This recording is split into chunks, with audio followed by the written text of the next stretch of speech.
today we launched the Aftercare Support Group Program. It is a part of our Dare to Care program. The concept of it is that after persons go through counseling, they are not going to be healed, so they're going to need some after support. So Aftercare provides that environment of women, primarily women who have been victim of abuse, where they can communicate, they can share, they can learn, they can speak to the counselor about everyday issues that they're having, but doing it in a safe environment with persons while having fun. So really and truly, that is what Aftercare offers to our program participants. The objectives of the program is to, one, provide a safe environment. We have to understand that persons who go through abuse are not always willing and confident to say, I have been abused. And so the program Aftercare provides a safe space, because you have to feel safe to be able to share, to be able to say to persons that I have been abused or I am going through this.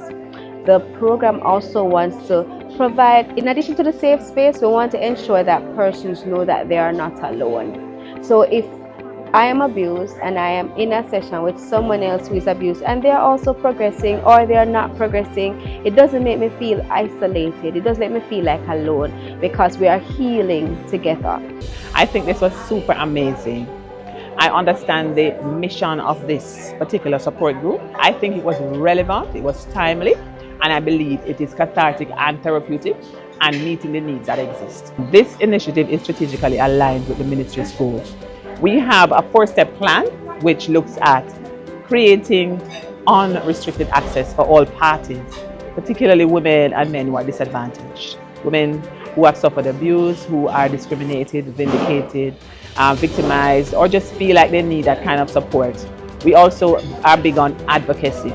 We look at relentless advocacy, and we believe that the Circle of Care is embodying relentless advocacy, where they're taking on the case of these women and being advocates. And of course, because the founder herself is a relentless advocate, it was so easy for her to align with what it is we're doing. The third thing I want to talk about is how we look at actions.